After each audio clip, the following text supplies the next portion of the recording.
Hello students, कैसे हो बेटा आप सब। तो बच्चा, हम अपना थर्ड चैप्टर जो है वो शुरू कर चुके हैं, दैट इज़ ह्यूमन रिप्रोडक्शन। और थर्ड चैप्टर में आज हम जिस टॉपिक के बारे में डिस्कस करेंगे that is male reproductive system. Male reproductive system ये आज का हमारा टॉपिक रहेगा। तो आइए जानते हैं कि मेल रिप्रोडक्टिव सिस्टम ह्यूमंस के अंदर किस तरीके का होता है। तो अगर मेल रिप्रोडक्टिव सिस्टम ह्यूमंस के अंदर हम बात करें तो it basically comprises of primary sex organ, secondary sex organs and various ducts जो हमारे पास इन्वॉल्व रहते हैं मेल रिप्रोडक्टिव सिस्टम के अंदर। तो फटाफट से बच्चों, जिस तरीके का मैं कंटेंट बनाता जाऊंगा ना, सेम ऐसा ही कंटेंट आपने भी क्या करना है, तैयार करते जाना है। तो चलिए स्टार्ट करते हैं। It comprises of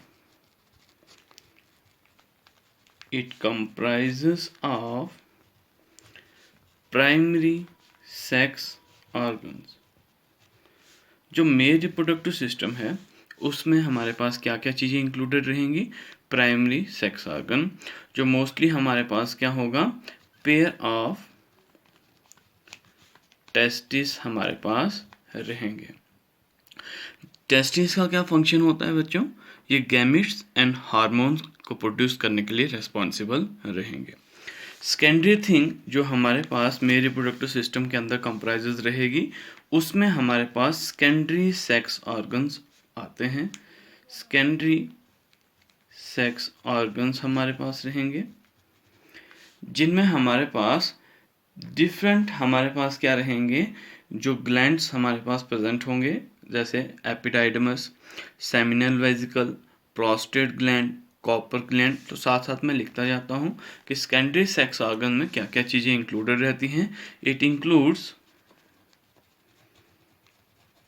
various structure such as epididymis, next seminal vesicle, next one prostate gland,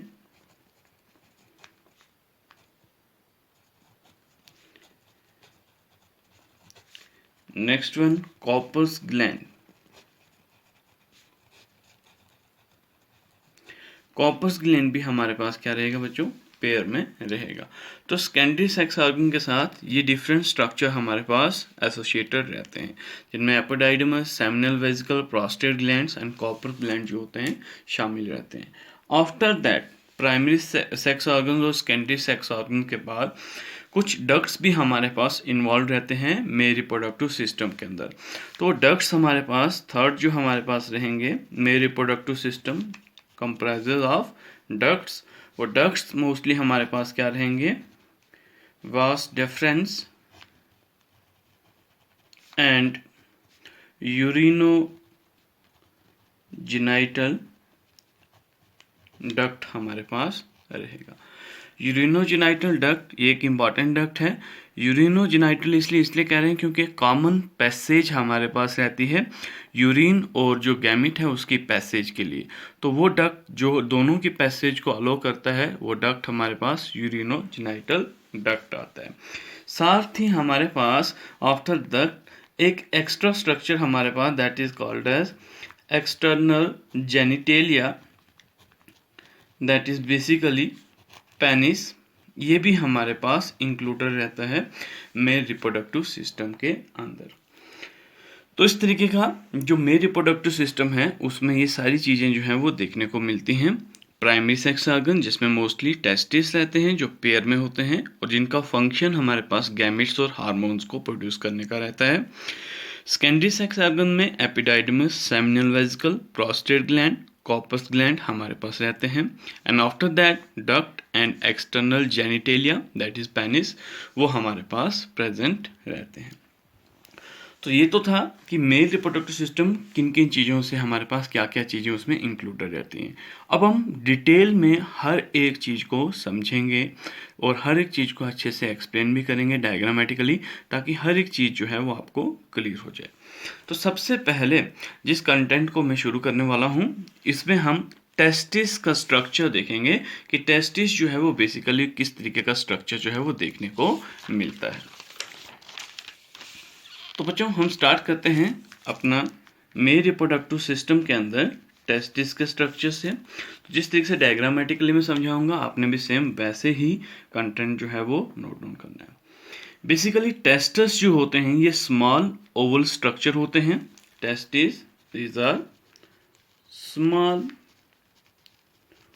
Oval structure हमारे पास होंगे और अप्रॉक्सीमेटली अगर हम देखें अप्रॉक्सीमेटली 4 to 5 सेंटीमीटर हमारे पास लॉन्ग देखने को मिलते हैं। इसकी लेंथ हमारे पास 4 to 5 सेंटीमीटर रहती है। और साथ ही अगर टेस्टिस की लोकेशन देखें तो अगर हम लोकेशन की बात करें कि टेस्टिस हमारे पास कहाँ पे लोकेटेड रहते हैं, तो it are located outside the abdominal cavity.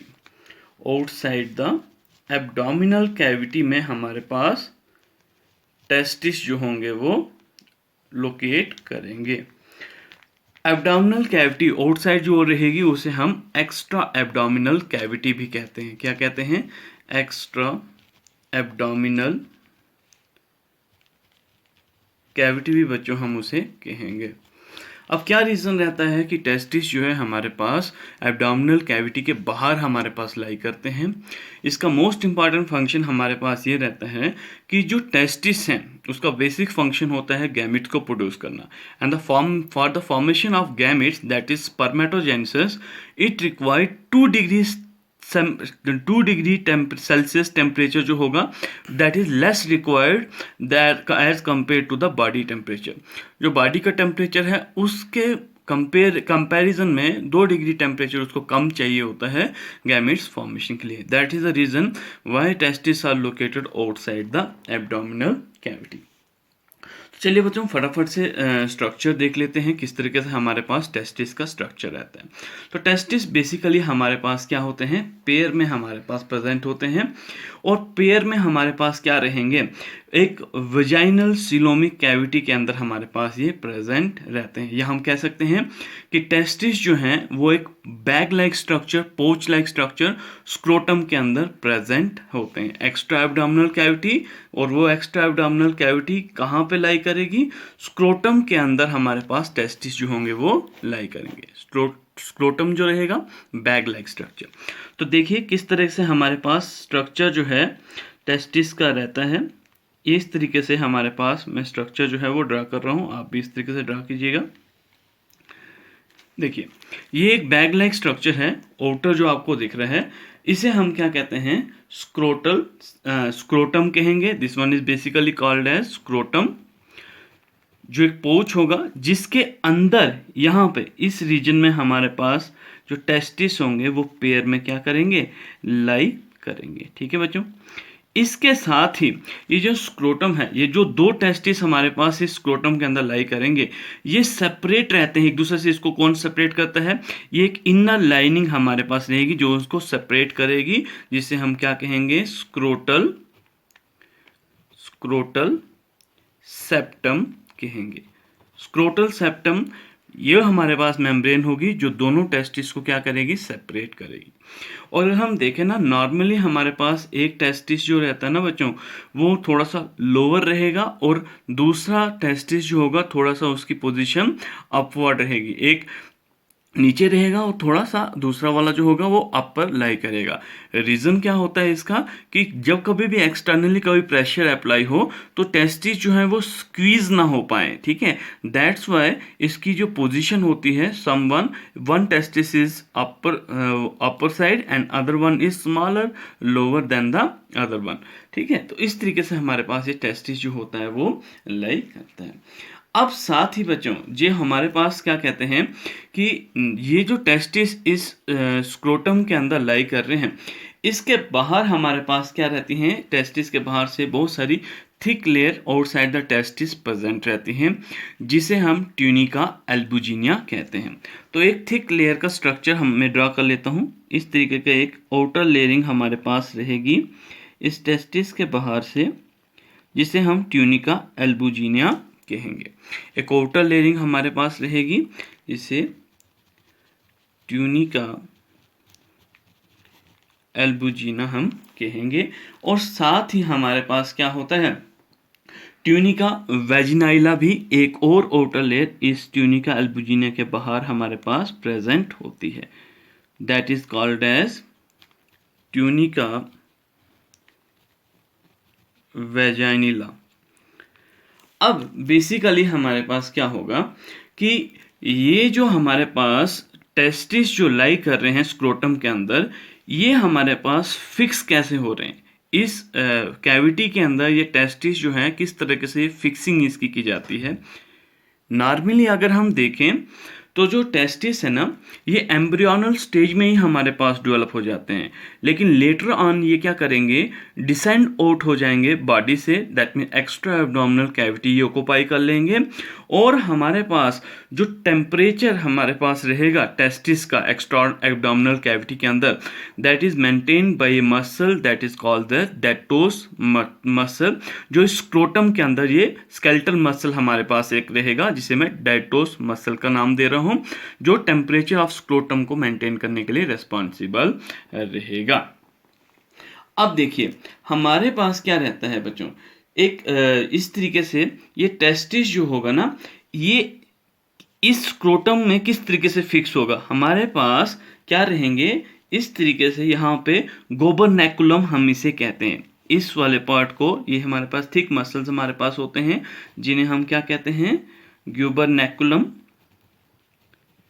ये ग्यूबरनैकुलम जो होते हैं ये फिक्स करते हैं इस टेस्टिस को इस स्क्रोटम के अंदर, ताकि इसकी पोजीशन जो है वो डिसलोकेट ना हो सके। साथ ही हमारे पास जो ग्यूबरनैकुलम के साथ ही ये टेस्टिस और इसके बाहर ये जो आपको स्पेस दिख रही है स्क्रोटम और टेस्टिस के बीच में, ये बेसिकली हमारे पास क्या रहती है, इसे हम विजाइनल सीलोम कैविटी कहते हैं। क्या कहते हैं, विजाइनल सीलोम कैविटी, जिसे मैं रेड मार्क कर रहा हूं। This one, this cavity is called as vaginal coelom cavity, इसे हम कहते हैं। ये कैविटी मोस्टली हमारे पास एक लिक्विड से फिल्ड रहती है। वो लिक्विड कौन सा होगा, that is filled with a liquid that is called as hydrocele. ये हाइड्रोसील जो लिक्विड रहेगा, ये इसको शॉक एब्जॉर्प्शन या प्रेशर से हमारे पास क्या करेगा, बचाएगा। ठीक है, इस तरीके का हमारे पास ये स्ट्रक्चर जो होता है वो लाई करता है। दोनों साइड से हमारे पास गोबरनैकुलम से स्क्रोटम के साथ में अटैच रहते हैं। और साथ ही बच्चों अगर हम बात करते हैं कि किस तरीके से जो हमारे पास इस एक्स्ट्रा एब्डोमिनल कैविटी के अंदर जो मेल गैमेट जो हमारे पास बनेंगे, वो किस तरीके से हमारे पास पेनिस के थ्रू या दूसरे जो हमारे पास सेकेंडरी जो सेक्स ऑर्गन्स हैं वहाँ तक पहुँचेंगे, तो उसके लिए हमारे पास यहाँ पे क्या रहेगा, इनग्यूनल कैनाल्स हमारे पास प्रेजेंट होंगे। ये कैनाल जो होंगी इन्हें हम क्या कहते हैं, इनग्यूनल कैनाल हम कहेंगे। इनग्यूनल कैनाल का बेसिकली फंक्शन क्या होता है कि जितना भी टेस्टिस के अंदर जो भी कंटेंट तैयार हो रहा है वो हमारे पास क्या होगा, यहाँ से जो बाहर जो हमारे पास पेनिस के थ्रू इजैकुलेट होगा, किसमें, फीमेल बॉडी के अंदर। तो इस तरीके से हमारे पास ये स्ट्रक्चर आपके पास टेस्टिस का देखने को मिलता है। तो इसमें कुछ इंपॉर्टेंट पॉइंट जो हैं वो आपको याद रखने हैं, वो मैं यहाँ पे मेंशन कर लेता हूँ। जो इंपॉर्टेंट पॉइंट आपको इसमें याद रखने हैं कि टेस्टिस जो रहेंगे वो एम्ब्रियोनल स्टेज में फॉर्म होंगे और later on they descend out from the body and occupy the extra abdominal cavity. And what is the function of extra abdominal cavity? या हम कह सकते हैं कि extra abdominal cavity का क्या रोल रहता है, तो extra abdominal cavity of testis या extra abdominal cavity is required to maintain the proper temperature for spermatogenesis. Spermatogenesis के लिए हमारे पास रिक्वायर्ड रहेंगे। ठीक है, क्योंकि हमारे पास टेस्टिस को बॉडी टेम्परेचर से 2 डिग्री हमारे पास अप्रॉक्सीमेटली टेम्परेचर कम चाहिए होता है स्पर्म्स की फॉर्मेशन के लिए। वन मोस्ट इम्पॉर्टेंट पॉइंट जो आपने इसमें और याद रखना है कि जो स्क्रोटम का जो टेम्परेचर होगा वो कौन मेंटेन करेगा? Temperature of scrotum is maintained by dartos muscles, जो कहाँ प्रेजेंट होंगे? स्क्रोटम के अंदर हमारे पास प्रेजेंट होंगे। तो ये पॉइंट आपको पता होना चाहिए। साथ ही जो ये स्ट्रक्चर है टेस्टिस का, इसमें डिफरेंट मैंने पार्ट्स आपको लोकेट करके बता दिए, उनके फंक्शन भी मैंने आपको बता दिए। इस तरीके से आपने इसको करना है। ठीक है, अब हम बात करेंगे कि टेस्टिस का हमारे पास इंटरनल स्ट्रक्चर जो है वो किस तरीके का रहता है। तो after describing the external structure, जो हमारे पास टेस्टिस का आउटर एब्डोमिनल कैविटी में देखिए इस तरीके से बाहर ये पोच की तरह लाई करेगा। अब हम बात करेंगे नेक्स्ट अपना, that is the internal structure जो हमारे पास टेस्टिस का है वो किस तरह से देखना